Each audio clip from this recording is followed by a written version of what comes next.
pero la mayoría de la gente no se toma la molestia de preguntarse de dónde viene eso. Y siempre me gusta mencionar que en marzo del 2000 las Naciones Unidas publicaron un documento que se llama Migración de reemplazo. Es la solución para el envejecimiento de la población, también llamada migración de sustitución. Es una solución para las sociedades que están envejeciendo y ahí se indica cuántos millones de personas deben inmigrar a Alemania, Francia, Italia y Estados Unidos en los próximos 25 años para mantener el Producto Interno Bruto en el nivel que se desea. Como dije, eso fue en marzo del 2000 y apenas 18 meses después ocurrió el 11 de septiembre y con eso comenzó la guerra contra el terrorismo. Se ignoró la democracia en lugares donde no se quería y se sospechaba presencia de terroristas. Y con eso fue cuando realmente comenzaron los flujos de refugiados y ahora han pasado 24 años hasta que esto ha llevado en los países europeos a las condiciones correspondientes, que ahora permiten tener una palanca política para implementar cosas como una identidad electrónica o la verificación de edad. Tom, siempre me gustó escucharte porque tras tus charlas nunca sentí que dieras respuestas. Después de eso siempre tenía muchas nuevas preguntas en la cabeza y creo que hoy es más importante que nunca que empecemos a hacer preguntas de nuevo. Porque las respuestas que nos dan no tienen sentido y estoy convencido, Tom, de que el futuro será grandioso. Pero solo para aquellos que hacen las preguntas correctas, que se mantienen un poco paranoicos, que permanecen despiertos, que siguen preguntando, que insisten y que no se conforman con lo que de alguna manera se vende como la verdad oficial. Por eso estoy muy emocionado por esta conversación. Me alegra que estés aquí hoy. Gracias por invitarme, me alegra. Tom, estamos viviendo en una sociedad al límite. Por todas partes solo hay caras cansadas, todos están irritados, la mayoría vacíos por dentro. Y todos los días pasa algo grande, guerras, crisis, escándalos. Y nos distraen con pequeñas dosis de información barata, mientras que en el fondo las grandes historias siguen su curso. ¿Crees, Tom, que esto es parte de un sistema para hipnotizarnos, mantenernos con miedo hasta que ya no podamos resistir más? Sí, definitivamente lo creo. Por ejemplo, quien haya seguido mi conferencia actual en la gira de lecturas o de conferencias, sabe que he hablado mucho sobre programar versus informar. Y la percepción de la realidad depende en gran medida de lo que percibes.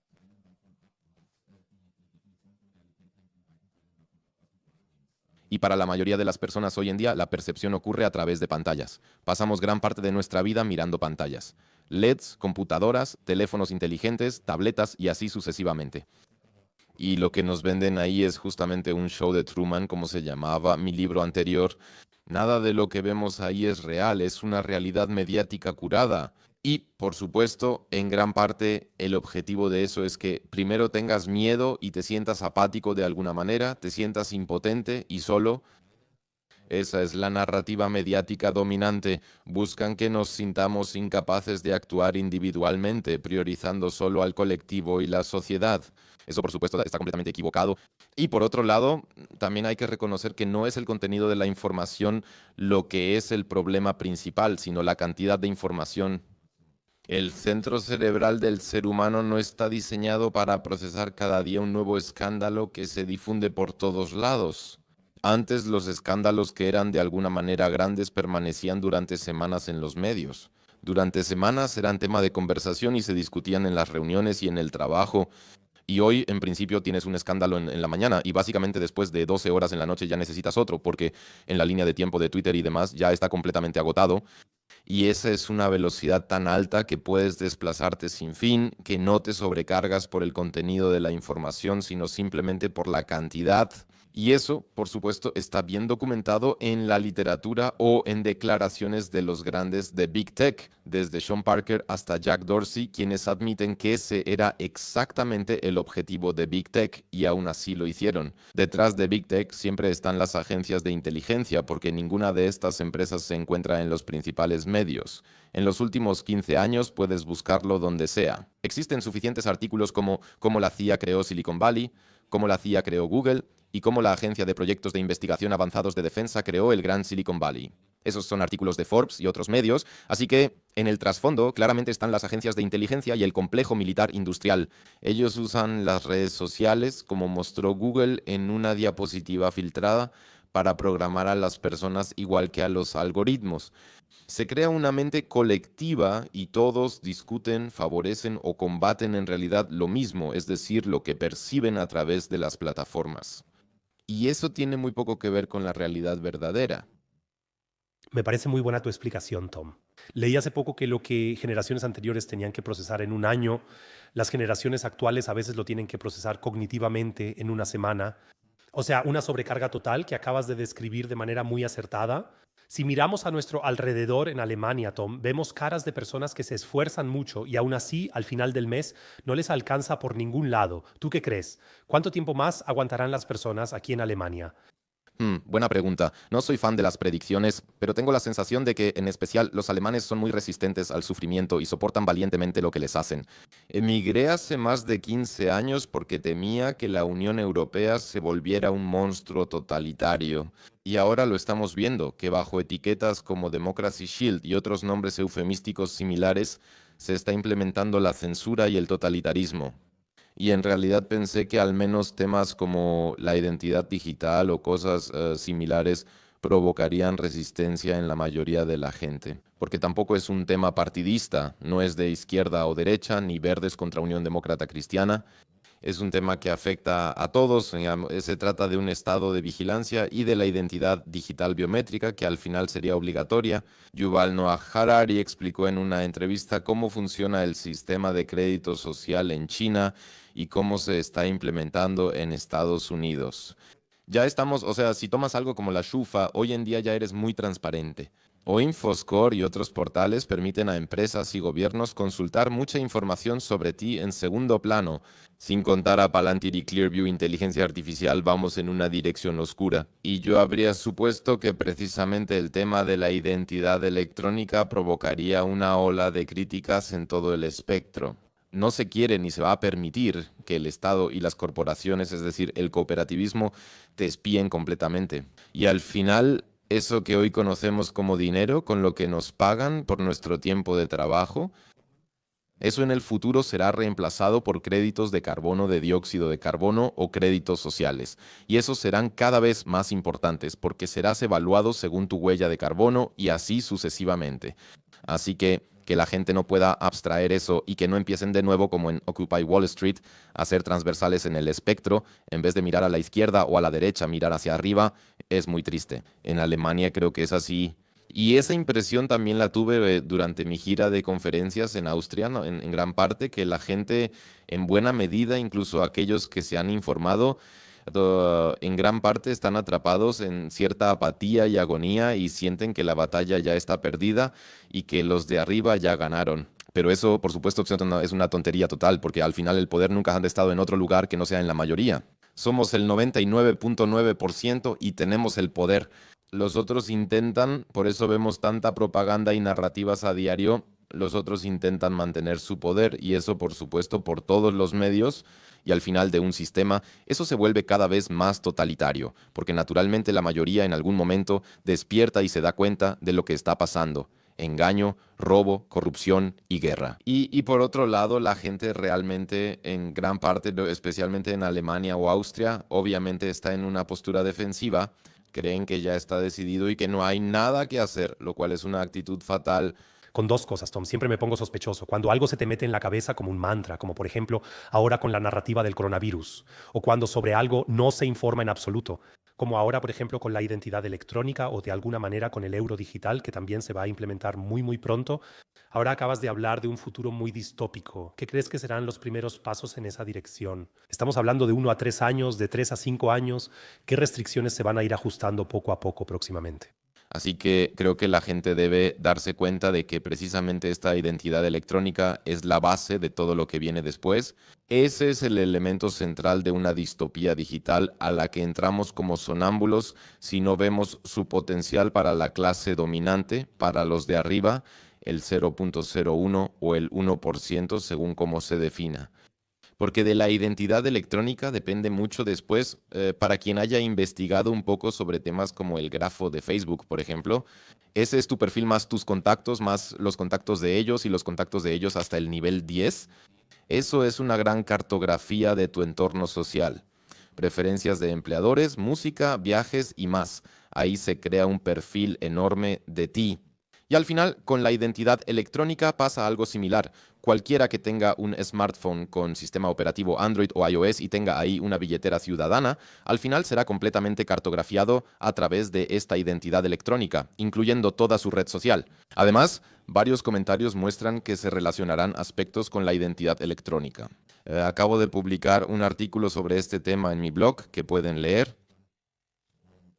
Vuelvo a describir y cito otra vez al alemán, ¿cómo se llama? El ministro federal digital. Y también aquí en Suiza ya hubo declaraciones al respecto de que ahora se pueden implementar los siguientes pasos del proceso. La identidad electrónica se entiende allí, cito, como un proceso al que se pueden añadir otras funciones. Y estas otras funciones, por supuesto, son indudablemente en el dinero digital, sea cual sea la forma en que llegue, puede ser tu cosa de Bitcoin o tus billeteras y monedas privadas que quieras usar. Pero eso, por supuesto, también es el asunto de los stablecoins, eso también es el euro digital, ya sea del Banco Central o de un banco privado. Al final, tu dinero estará conectado ahí. También se adjuntará el expediente electrónico del paciente, licencias de conducir digitales y todas tus redes sociales e interacciones. Eso ya lo hace Grecia desde principios del 25. Ahí los números de identificación fiscal están vinculados con las cuentas de redes sociales para la verificación de edad. Eso también se puede consultar. Y ahora creo que fueron 17 países en las últimas 2 o 3 semanas aprobaron leyes de identidad electrónica. Así que no es casualidad que esto se esté implementando de manera sincronizada en todo el mundo, porque es la base para todo lo que viene después. Si uno dice que sí a eso una vez, lamentablemente queda atrapado en ese sistema. No he visto dónde darse de baja de eso. Entonces probablemente tendrías que llegar hasta el Tribunal Federal o al Tribunal Supremo o encontrar algún otro camino para poder salir de ahí. En Austria, asistentes a mis conferencias mencionan que cerca del 50% de la población ya posee esta identidad electrónica. Porque de lo contrario, por ejemplo, casi ya no se puede trabajar como maestro o en una oficina gubernamental, entonces se vuelve muy crítico. Supongo que desde la identidad electrónica hay dos posibles escenarios. El escenario más deseable sería la ciberpandemia, anticipada por el Foro Económico Mundial desde hace tiempo, y otros donde podrían haber un feriado bancario como en 1929 en Estados Unidos. Durante 2 semanas no funciona el sistema, sin Society for Worldwide Interbank Financial Telecommunication terminales ni ventanillas bancarias. Tampoco hay supermercado ni gasolinera, ya que todo depende de los sistemas de pago electrónicos y digitales. Si este sistema falla 2 semanas, regresamos a la Edad Media, porque la mayoría de la gente no tiene provisiones en casa, tampoco puede usar otros medios de pago. El 80% de las personas estará en serios problemas. Y si después de esas 2 semanas llega la noticia de que el gobierno ahora ha puesto a disposición la billetera ciudadana, se puede descargar y entonces se recibe un dinero de emergencia, un dinero provisional en forma de 1.000 euros digitales o 2.000 euros digitales de algún banco local. La mayoría irá el lunes al supermercado cuando abra para comprar comida. Ese sería el mejor escenario porque la variante B ocurre si eso falla o no hay suficiente aceptación. Los proyectos funcionan cuando participa el 70-80%. Si eso no funciona, probablemente el último resentimiento es entonces la guerra. Eso lo vimos en Bretton Woods. Y un cambio tan grande y disruptivo como la introducción de un nuevo sistema financiero mundial solo se puede regular e implementar a través de una disrupción que ponga a las personas en una gran dificultad. Así que quien no se ha ocupado de esto no ha tomado precauciones, no tiene capital alternativo en forma de capital o capital social, personas que te apoyan y forman tu red social donde quizá puedas sobrevivir 2 meses sin ir al supermercado, quedarán atrapados en este sistema rápidamente. Y una última frase al respecto, que esto no son escenarios futuros, ya se puede ver en mi artículo actual, que recomiendo leer, Ofensiva Orbital. Por ejemplo, climatetrace.org ya está calculando el presupuesto de dióxido de carbono por persona al vigilar todo el planeta. Ahí puedes acercarte a cualquier granja y ver sus emisiones de dióxido de carbono, que pronto tendrán un precio. La Unión Europea ya implementó una billetera o código digital de productos que funciona como un sistema de crédito social para cada producto. Para 2030 exigirá formalidades que ninguna pequeña empresa podrá cumplir sin buena gobernanza o sin consultores. Y en Schleswig-Holstein, ya en marzo de 2025, se había lanzado un climatón, donde los ciudadanos podían, de manera voluntaria y lúdica, descargar una aplicación, la aplicación Tu0, y luego medir voluntariamente su huella de dióxido de carbono en un reto con sus vecinos. Y eso es voluntario y lúdico hasta que pronto deje de serlo. Me parece que tu razonamiento es realmente muy, muy sólido, Tom. Voy a volver a hablar de eso en un momento. La alternativa para Alemania tiene 27% y creo que seguirá igual en las próximas elecciones federales. La alternativa para Alemania estará en primer lugar en números absolutos, pero todos los partidos se unirán de alguna manera para evitar que la alternativa para Alemania llegue al poder. Ahora me pregunto, ¿la alternativa para Alemania realmente tomará esta frustración para lograr un cambio verdadero o vamos a desviarnos hacia un campo de experimentación autoritario? Si uno te escucha, parece una campaña orquestada por unos 130 o 140 países con muchas iniciativas afuera. ¿Crees que así será la próxima ola en Alemania? Esa es una campaña muy orquestada. Siempre hay que considerar que 193 países, es decir, todos los Estados miembros de la Organización de las Naciones Unidas, firmaron los Objetivos de Desarrollo Sostenible. Y la Agenda Común, el Pacto Digital Global y todos esos bonitos programas que hemos visto el año pasado y este año. O sea, en todos lados pasa lo mismo. En Rusia también se está implementando una moneda digital y un sistema de crédito social, igual que ya ocurre en China y como lo está preparando actualmente la Unión Europea. La Unión Europea es el proyecto piloto para estados bloque con una moneda única. Eso es el sueño húmedo de un banquero central. Si lo logra desde el Banco Central Europeo, que debe ser independiente, en realidad está por encima de la ley y no rinde cuentas a los gobiernos nacionales, puede hacer lo que quiera y el Banco de Pagos Internacionales en Basilea es igual. Así que esto es una campaña muy orquestada. Si lo reducimos al Estado Nacional, primero debemos aceptar que este ya es obsoleto desde hace tiempo.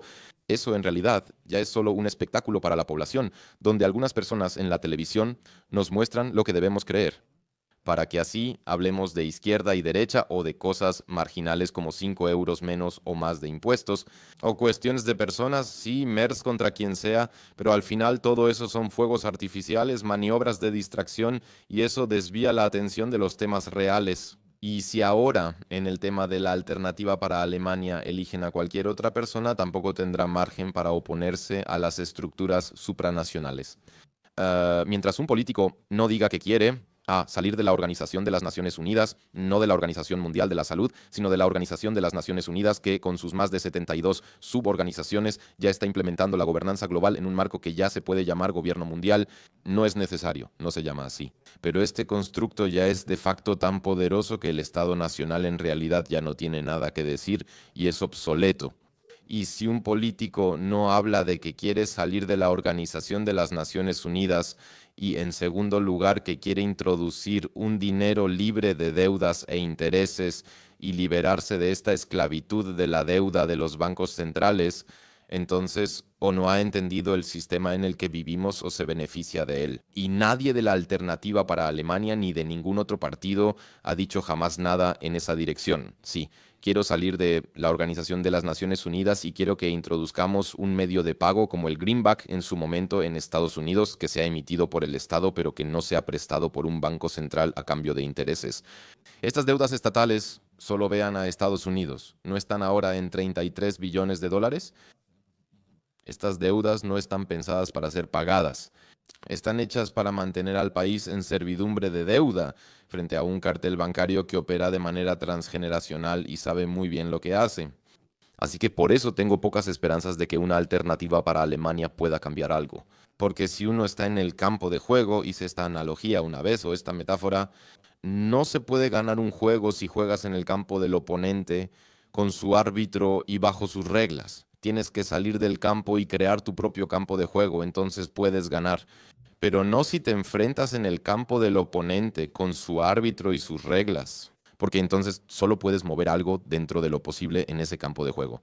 Y eso hoy en día en este cooperativismo supranacional que ya tenemos desde hace tiempo prácticamente no es nada, así que por eso tengo más bien poca esperanza. Me gusta la analogía del campo de juego. Estamos pasando de un campo socialista a uno autoritario y quizá luego a un modelo libertario. ¿Podría ser ese de alguna manera el futuro? Sí, también creo que el término socialista y comunista que se usa mucho en realidad es incorrecto. Para quienes hayan leído Tragedia y Esperanza de Carol Quigley, que recomiendo mucho, o su libro El establecimiento angloamericano.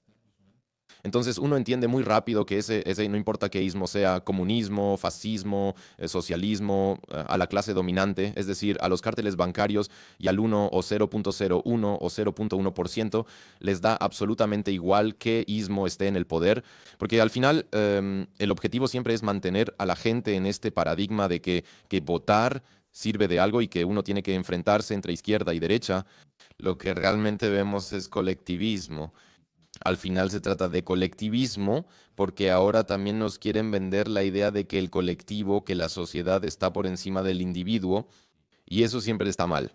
Entonces, quien haya leído a Immanuel Kant y conozca el imperativo categórico, sabe que el individuo y sus principios morales siempre deben estar en primer plano, porque de lo contrario eso siempre deriva en un concepto insano, donde al final una casta dominante dicta sobre un colectivo y entonces también puede justificar la violencia o la represión diciendo que es necesario para el bien común. Así como pasó con el coronavirus. Ahí también se privó a las personas de sus derechos porque se decía que había que proteger al cuerpo del pueblo. Ese es el mismo argumento que usaron los nazis o los comunistas. Por eso todo este pensamiento de los ismos me resulta poco útil. Estamos en un colectivismo y solo hay que escuchar a Larry Fink, quien él mismo dijo: nos encantan los sistemas autoritarios. El mercado prefiere sistemas autoritarios por su gran previsibilidad. Ahí tienes a un dictador o a una casta que maneja todo el asunto. Y mientras estén bien aceitados, hacen lo que les conviene y también lo que les conviene a los bancos centrales y a la oligarquía financiera. Entonces estamos en este colectivismo y para pasar a la segunda parte, es decir, cómo salir de ahí, este sistema no se puede vencer. Es demasiado grande, demasiado poderoso, demasiado antiguo, demasiado bien armado y está demasiado entrelazado y arraigado en todos los aspectos de la sociedad. Lo único que podemos hacer es crear estructuras paralelas. Entonces, si individuos como tú y yo en algún momento empezamos a decir, pues le pago a mi mecánico con oro, con plata, con Bitcoin, con cuentas de tiempo, encontramos cualquier otra modalidad de transacción con la que podamos comerciar. Encontramos otras plataformas como Nostra, donde podemos publicar y ya no dependemos de la economía de plataformas de las grandes tecnológicas y compañía. Y si logramos usar sistemas operativos alternativos como Linux y Graphene sistema operativo a gran escala, hay soluciones y opciones para todo, para una sociedad libre que respete al individuo y sus principios morales. El problema es que muy pocas personas se toman el trabajo de usarlas, porque sí es un poco de trabajo y la mayoría de la gente se queda en YouTube y no va a Odyssey. Muchos creen que Facebook y Twitter son el Internet, pero solo son plataformas. El Internet son sitios web y URLs. Las encuentras mejor en la mañana si usas un lector RSS para noticias. Son tecnologías antiguas y en su mayoría de código abierto. Y como dije, si queremos de alguna manera construir un futuro del cual estoy muy seguro que será bueno, entonces una mayor parte debe reconocer que eso requiere responsabilidad propia, que requiere trabajo y que hay que usar las soluciones ahora, porque pronto podría ser demasiado tarde. También con personas que, tengo que mencionarlo de nuevo, piensan que Bitcoin es la panacea y lo único que ayuda. Revise las reglas de la Organización para la Cooperación y el Desarrollo Económicos que aplicarán desde el 27 y vea las próximas regulaciones para portales de medios libres que aceptan donaciones en Bitcoin, porque entonces tendrán que informar los nombres de los donantes y publicarlos en el sitio web. Y hay más cosas así.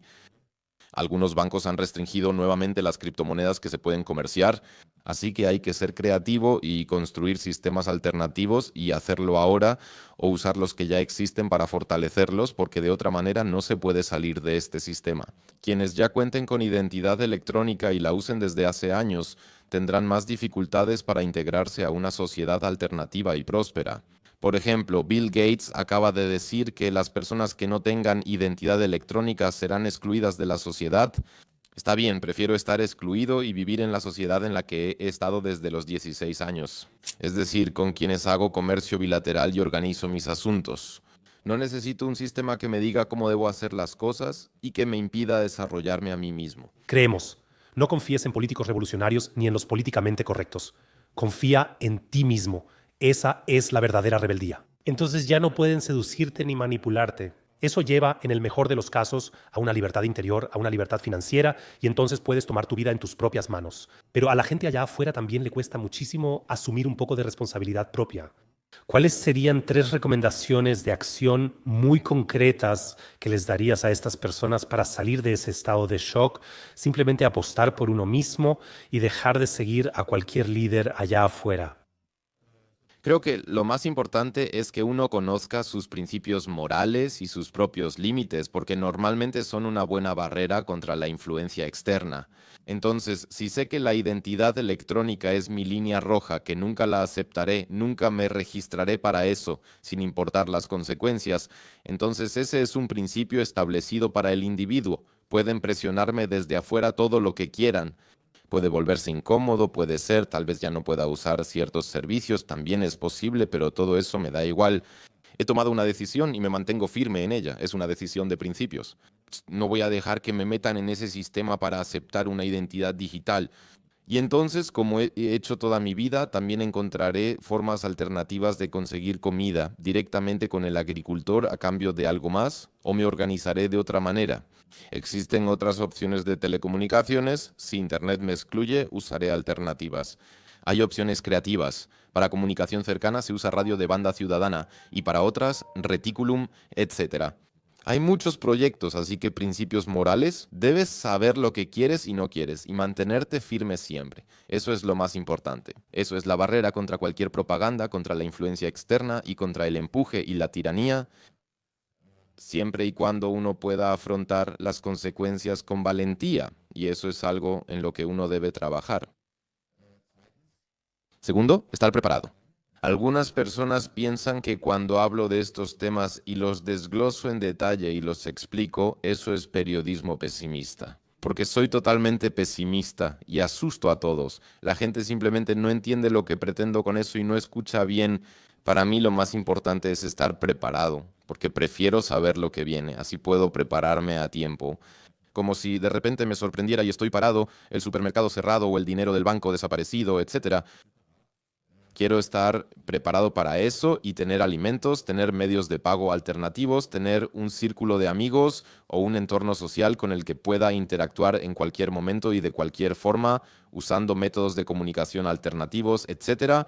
En Suiza también hay una ley de armas liberal. Uno tiene la posibilidad de prepararse con defensa personal, puede tomar cursos, puede aprender idiomas. Lo único en lo que realmente se puede trabajar es en uno mismo, en la propia capacidad de afrontar crisis. Y entonces uno tiene que ser activo. Y por eso, lo segundo es sin duda estar bien preparado, física, mental, financiera, social y organizativamente. Y donde no lo estés, empezar a actuar ahora, para que aproveches el tiempo hasta que ocurra X y Z.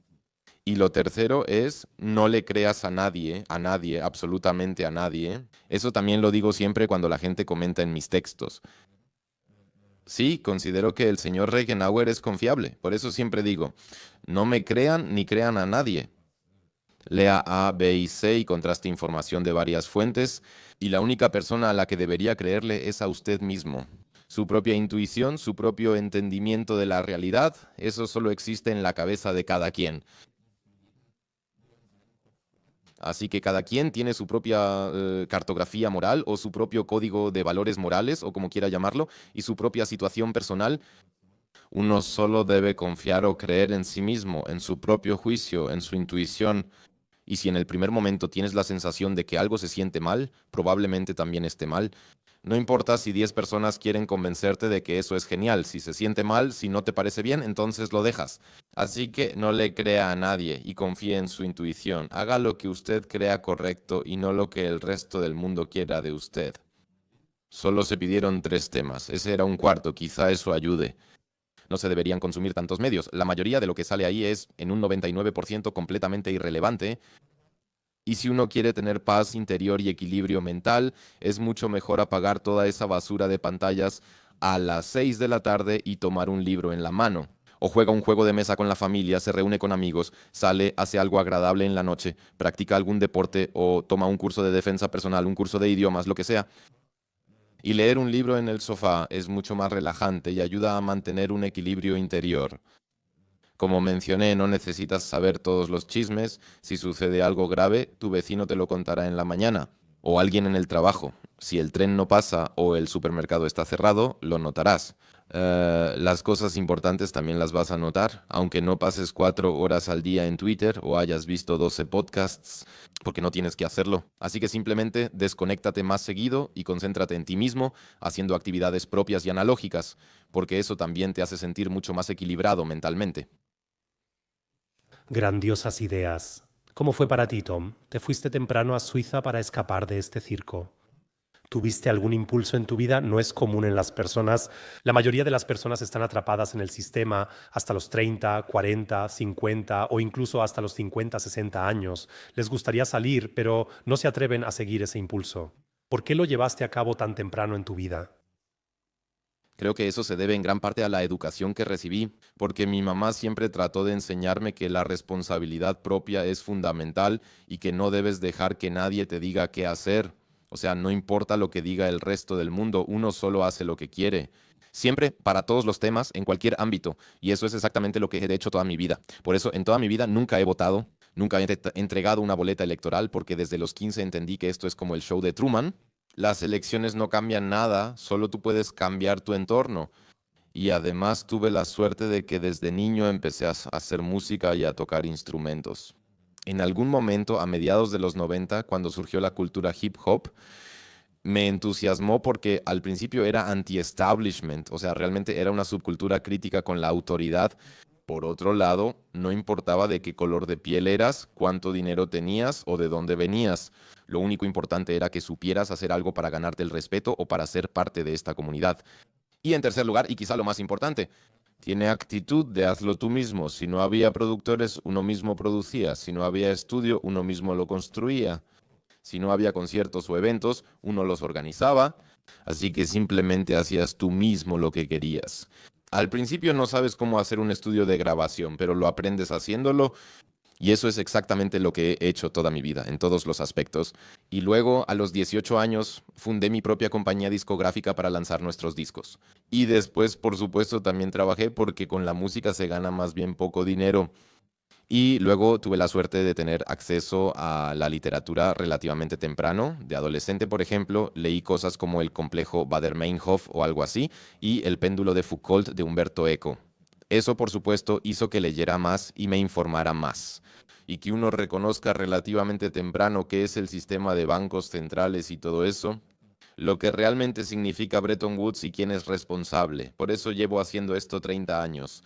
Solo que ahora, básicamente durante los últimos 5 años, he publicado libros. Antes de eso era música. Pero básicamente se comunica lo mismo que en los libros, solo que en otra forma. Así que, en ese sentido, eso de salir de la Unión Europea. En 2008 fue la crisis financiera y simplemente en el lugar donde trabajaba se cancelaron los proyectos correspondientes y tuve que buscarme un nuevo trabajo. Para ese entonces el sello discográfico ya me había arruinado financieramente, así que o podía quedarme en la cárcel pagando por esa tontería, o de alguna manera tenía que generar ingresos. Y yo ya sabía en lo que se iba a convertir la Unión Europea, eso ya era previsible en ese entonces. Y con esos 3 motivos en la mochila, básicamente me fui rápido a Suiza e intenté encontrar un trabajo, simplemente basándome en un contrato de trabajo, rentar un departamento y conseguir un permiso de residencia. Y eso también funcionó muy bien. Entonces, como dije, si uno hace algo y trata de posicionar su valor en el mercado a través de la educación y de actuar de manera proactiva, normalmente también se presentan oportunidades. Mucha gente piensa que las oportunidades deberían ser traídas o entregadas a su casa. Solo tienes oportunidades si actúas. Al comunicarte, interactuar y cometer errores, estás haciendo lo más normal del mundo.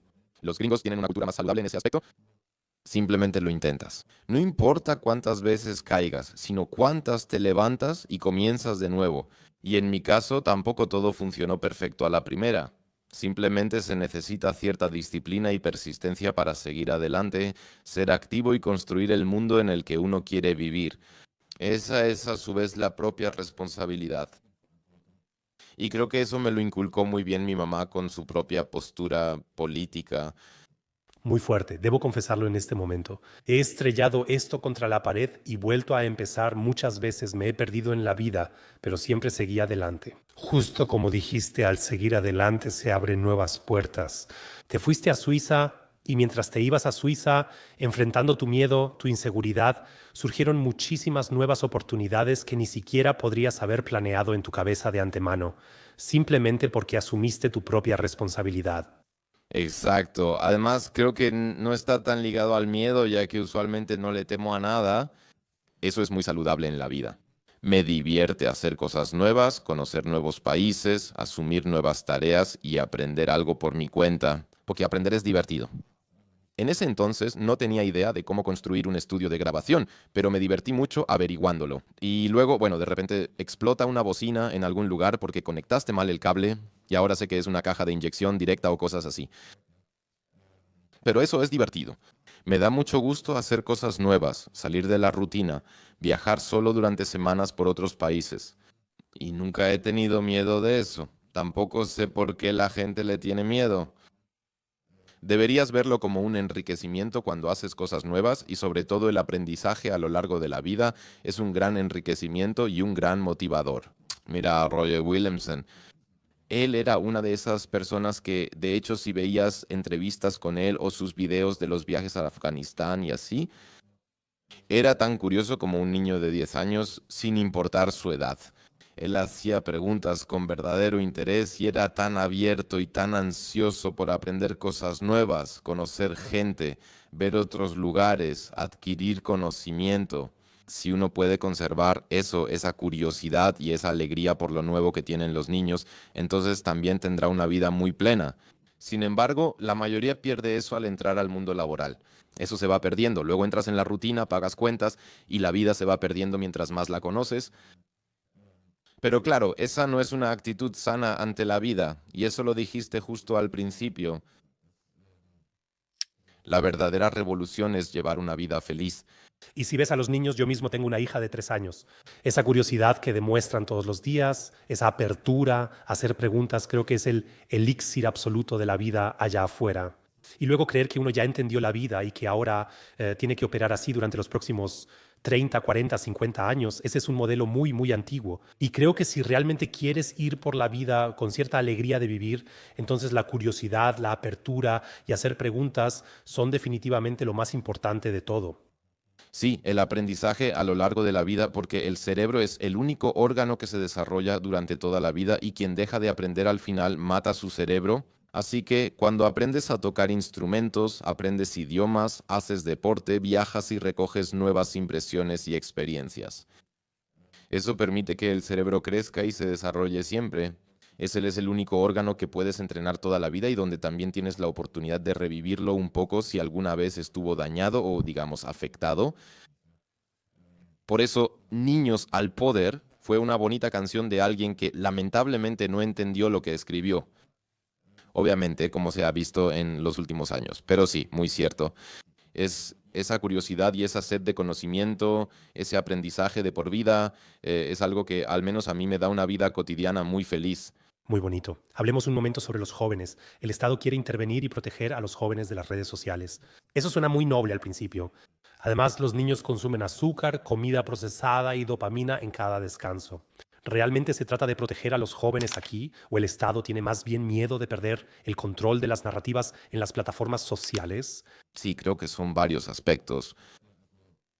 El tema de proteger a los jóvenes es solo un pretexto para imponer algo que ya planeaban desde antes. Ya se ha estado discutiendo durante mucho tiempo sobre la identidad electrónica y esas llamadas licencias de conducir para Internet, entre comillas. Eso existe desde hace 20 años, no es nuevo. Ahora finalmente se cuenta con la infraestructura tecnológica para hacerlo. Eso no era posible hace 20 años, ahora sí se puede. Y por otro lado, ahora también se tienen las palancas adecuadas para ponerlo en marcha. Principalmente es la crisis migratoria, como en Gran Bretaña, ¿no? Donde buscan controlar la migración con estos sistemas. Por supuesto, sería bueno proteger a los niños y adolescentes de este constante doom scrolling frente a la pantalla, pero difícilmente se logrará eso delegando esas responsabilidades al Estado. Al final, la educación es responsabilidad de los padres en el hogar. y me gustaría escuchar la opinión de los espectadores, lectores, oyentes o de quien sea un ejemplo donde a largo plazo haya funcionado bien, que el Estado haya intervenido en algún lugar y haya asumido la regulación. No conozco ningún caso ni ejemplo de que las elecciones hayan traído más prosperidad y libertad a una sociedad a largo plazo. Tampoco hay ningún ejemplo histórico de eso. Así que este tema del supuesto cuidado de los jóvenes sería bueno si funcionara, pero esa es una tarea de educación y realmente hay que verlo en el hogar, con los padres. Puedo volver a bueno, hablar de mi mamá, quien me decía, La televisión te vuelve tonto". Esa frase sencilla la recuerdo bien. Siempre pensaba, si eso es cierto, nadie quiere volverse tonto. Y después, la verdad, yo también me sentía orgulloso de ser el único en la clase que no tenía cable, sino que leía libros. 20 personas me preguntaron si había visto El auto increíble, pero yo solo leí el libro. Hice una presentación en la escuela y saqué 10.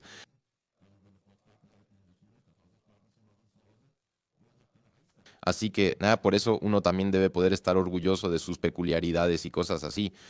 Y creo que el tema de la migración, el tema de la protección de los jóvenes y luego también el tema del cambio climático, entre comillas, son las tres grandes palancas con las que se intenta introducir un sistema de crédito social. Y eso sucederá sobre la base de la identidad electrónica. Y como Grecia, que mencioné antes, mostró a principios de este año, lo que naturalmente sucederá es que se tomará uno de estos números claramente asignables, como la identidad electrónica, el número de identificación fiscal o algo así, para vincular tu comportamiento en las redes sociales a eso. Por supuesto, en Grecia también para la protección de los jóvenes y la verificación de la edad. Pero ¿cómo se verifica que alguien es joven verificando a todos? ¿Cómo más se podría hacer? Así que por eso, ese es un truco muy barato para introducir un sistema que se ha querido implementar desde hace mucho tiempo, pero ahora ya tienen la narrativa, porque se puede ver en los zombies de los smartphones con sus pantallas frente a la cara, que realmente tiene efectos fatales en el cerebro y en la sociedad.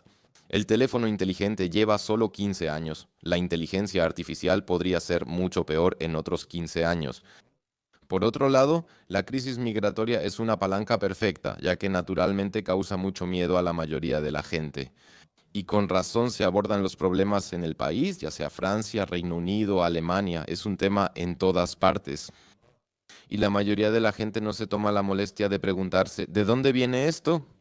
Y siempre me gusta mencionar que en marzo del 2000 las Naciones Unidas publicaron un documento, se llama Migración de Reemplazo. ¿Es la solución para las poblaciones envejecidas? ¿La migración de reemplazo es solución para sociedades envejecidas? Y ahí dice cuántos millones de personas deben inmigrar a Alemania, Francia, Italia y Estados Unidos en los próximos 25 años para mantener el Producto Interno Bruto en el nivel que se desea. Como mencionemos, eso fue en marzo de 2000, apenas 18 meses después fue el 11 de septiembre, y con eso comenzó la guerra contra el terrorismo. Y se impuso la democracia en todos los lugares donde no se quería tener una y se sospechaba que había terroristas. Y con eso fue cuando realmente comenzaron los flujos de refugiados y ahora han pasado 24 años hasta que esto ha llevado en los países europeos a las condiciones correspondientes, que ahora permiten tener una palanca política para implementar algo como una identidad electrónica o la verificación de edad. Por eso, especialmente por los jóvenes, uno debe comprometerse absolutamente por el futuro de nuestra especie, por las generaciones venideras, que esta identidad electrónica no se implemente masivamente y siga siendo voluntaria. Quien quiera hacerlo, que lo haga, pero no debe ser obligatorio. Sin duda, es recomendable que cualquier familia regule el tiempo frente a la pantalla. Tampoco entiendo por qué los menores de 16 años deberían tener un smartphone. Ellos deberían si acaso tener algo así, sí, un bonito teléfono básico. Ahí se les puede llamar o ellos pueden llamar desde casa. Pero no necesitas redes sociales ni toda esa basura, porque en principio cada vez que lo abres es como un tiro en la cabeza. Y si el smartphone era un tiro en la cabeza, entonces la IA es la ametralladora. Por lo tanto, mientras más mantengas a los niños alejados de eso hasta que maduren cognitivamente, mejor para ellos. Fíjate, Tom, a dónde mandan sus hijos los gurús tecnológicos. Normalmente no son escuelas de inteligencia artificial, metaverso o totalmente digitales, sino escuelas sencillas como al aire libre, Montessori o Waldorf, donde los niños aún tienen experiencias táctiles. Y entonces el uso del celular se retrasa mucho, mucho más y las aplicaciones están prohibidas de todos modos. Y antes trabajé como profesor de preparatoria, sería el primero en quitarles el celular a todos los jóvenes de inmediato, pero por razones pedagógicas. Pero cuando por otro lado escucho que en este momento en Estados Unidos están apropiándose de TikTok, supuestamente porque los chinos están detrás, por razones de espionaje, Netanyahu dice que en este momento TikTok es el mayor peligro, porque ahí se nos escapan un poco las narrativas.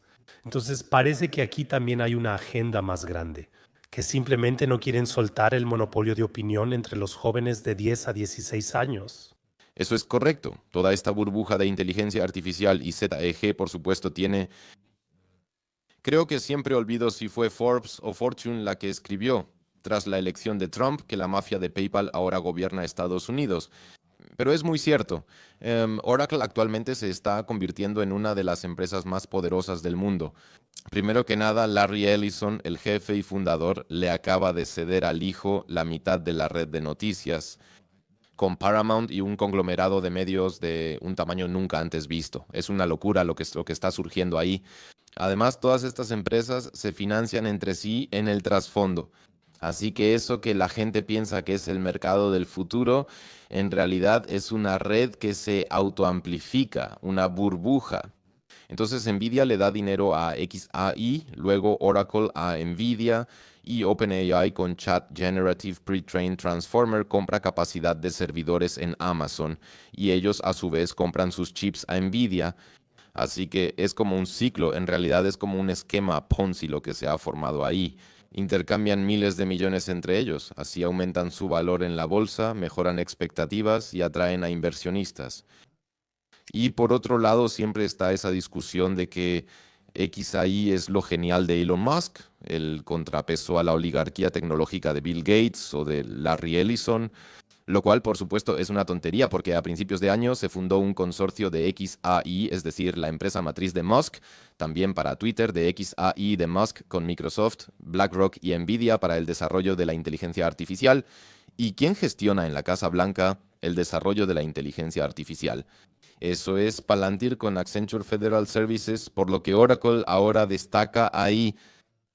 Por supuesto, a través de la adquisición de TikTok se intenta gestionar la narrativa para que el complejo occidental pueda imponer su narrativa de propaganda, porque obviamente Israel ya perdió la guerra de propaganda a nivel mundial, ahí ya no hay nada que salvar.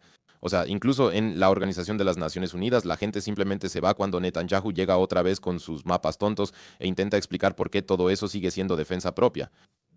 Perdón, eso ya simplemente no funciona. Y tampoco va a ayudar esa adquisición de TikTok, sobre todo porque solo es la filial estadounidense de TikTok, que básicamente es por una miseria o por casi nada. O sea, la cantidad que están pagando es ridícula. Eso en realidad debería ser mucho más alto si fuera una valoración real de mercado. O sea, eso es claramente un movimiento propagandístico para no perder el control de la narrativa y no dejarla ir. Y por otro lado, si uno observa las conexiones económicas detrás entre XAI, OpenAI, Oracle, Nvidia, BlackRock y todas esas empresas, se hace bastante evidente que este mercado también está completamente sobrevalorado. Eso es una burbuja que va a explotar. Esto ya ha alcanzado proporciones mucho peores que la burbuja inmobiliaria de aquel entonces que llevó a la crisis financiera. Por lo tanto, hay varios buenos artículos, incluso actuales, que uno puede revisar y también en caso de emergencia, si tienes que revisar Twitter, ya hay suficientes análisis breves sobre el tema. Primero, no inviertas ahí. Y segundo, está claro que se trata de gestión de narrativas. Por eso también quieren introducir la identidad electrónica y las verificaciones de edad. Porque así, por supuesto, se puede identificar claramente quién difundió discurso de odio, entre comillas, en Twitter o en cualquier otro lugar a quienes se les puede enviar advertencias o incluso realizar un cateo domiciliario. En Gran Bretaña hubo el año pasado 12.000 arrestos y órdenes judiciales por publicaciones en redes sociales. Llamar a eso democracia es claramente totalitario. Y exactamente hacia eso se está dirigiendo el resto del mundo ahora mismo. En unos es bajo el pretexto de querer combatir el antisemitismo, en otros a través de la verificación de edad y en otros por la crisis migratoria. Porque siempre se usa la narrativa que en cada estado nacional sirve mejor como propaganda, igual que ocurrió con las distintas narrativas durante el COVID y diferentes estados nacionales autoritarios. Mientras que en Australia funcionó el campo de cuarentena higiénica y la gente no se rebeló, en Alemania, a pesar de una narrativa que funcionaba bien, eso era un tabú. Cuando empezaron a hablar de vamos a meter a la gente en hoteles y ponerles una cerca alrededor o vamos a hacer una especie de campo de cuarentena, incluso quienes apoyaban las medidas contra el COVID lo veían demasiado distópico, pues un lugar así recuerda a un campo de concentración. Por eso lo venden diferente en cada país, adaptando la narrativa que funciona ahí y en consecuencia hay que partir de esa base. Tras la visita de Netanyahu, Twitter cambió su algoritmo. Eso funcionó muy bien y muchos influencers reciben unos 7.000 por cada publicación pro Israel. Y ahora TikTok está conectado a la base de datos de Oracle para que ahí se pueda controlar la narrativa. O sea, es sumamente obvio lo que está pasando ahí. Ahora acabas de mencionar la palabra gestión de narrativa, lo cual me parece bastante fuerte. Actualmente también se está gestionando la narrativa cuando todos estos países como Australia, Reino Unido y Francia reconocen a Palestina como Estado, pero por otro lado siguen suministrando armas a Israel. O sea, doble moral y esquizofrenia occidental al máximo. ¿Cómo lo clasificarías tú? Sí, es difícil de decir, por supuesto. No se puede saber lo que pasa por la cabeza de un Macron o de alguien así.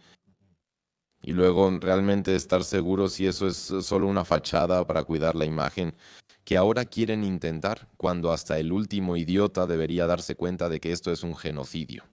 Si ahora quieren posicionarse públicamente de alguna manera para no quedar como tontos después, o si esas posiciones realmente son auténticas, tengo mis dudas porque en la política no veo nada auténtico. Por eso me sorprendería si de verdad fuera así, que Macron y compañía realmente cambien de opinión de manera auténtica o de repente tomen una postura. Yo más bien supondría, si tuviera que especular, que se trata de movimientos geopolíticos. Porque al final, si uno ha leído, por ejemplo, Tragedy and Hope, que ya mencioné de Quigley, y se ha interesado por la historia de Cecil Rhodes, Alfred Milner, William T. Stead y las personas que alrededor de 1898-1899 fundaron el grupo Round Table y que, en consecuencia, también son responsables de la preparación de la Primera y Segunda Guerra Mundial y de las instituciones supranacionales que tenemos hoy en día. Entonces también queda claro que si uno conoce el acuerdo Sykes-Picot y la Declaración Balfour y ve quiénes son los responsables de la fundación de Israel. Viví y trabajé 18 meses en Israel y todos allá lo saben, desde el taxista más sencillo hasta el vendedor de hummus y el director general, todos saben cómo y por qué está ahí el país y cómo fue fundado y financiado, y que fue un proyecto de colonización de la élite bancaria británica que desde hace mucho tiempo, desde 1850, empezó a llevar gente ahí. Entonces, si uno conoce la historia y sabe por qué Israel existe en esa región o qué beneficio le da a las fuerzas geopolíticas que nos gobiernan el hecho de que esté ahí, yo más bien especularía que se trata de que al final quieren usar a Israel para atacar al último país que aún no han atacado oficialmente y de manera militar, militarmente sin ética, y ese es precisamente Irán. A todos los demás, como se dijo en su momento, los cambiaron de régimen y los pusieron bajo control en la lucha contra el terrorismo. El único país al que aún no se han atrevido a declararle una guerra abierta es Irán. Y desde hace semanas, meses o incluso años, Netanyahu de Israel lo ha estado declarando. Hace poco vi un montaje que se remontaba hasta los años 70.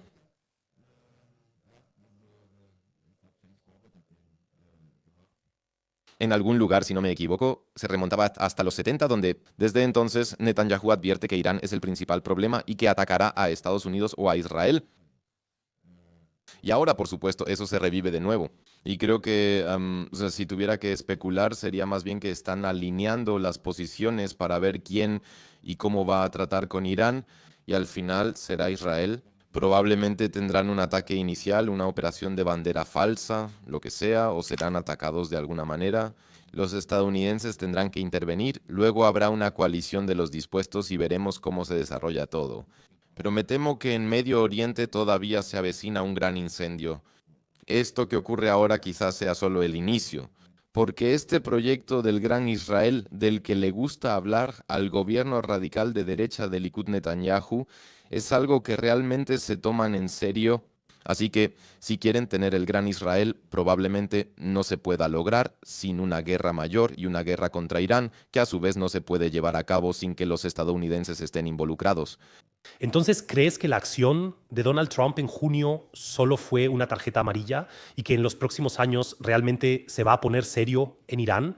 Es probable, yo creo que es bastante probable. Ya lo había anticipado en mi artículo de noviembre de 2024, cuando fue la elección de Trump. Porque en el gabinete, o incluso antes, las personas que estaban consideradas para el gabinete, había mucha gente que siempre ha dicho abiertamente que finalmente hay que atacar a Irán. Hexet y otros, las citas pueden revisarse en el artículo. Se llama Trump Recargado y está en mi sitio web. Y considero que es un escenario muy plausible que ocurrirá en un futuro no muy lejano, porque la guerra de propaganda terminó, Israel la perdió y Gaza ya no existe realmente.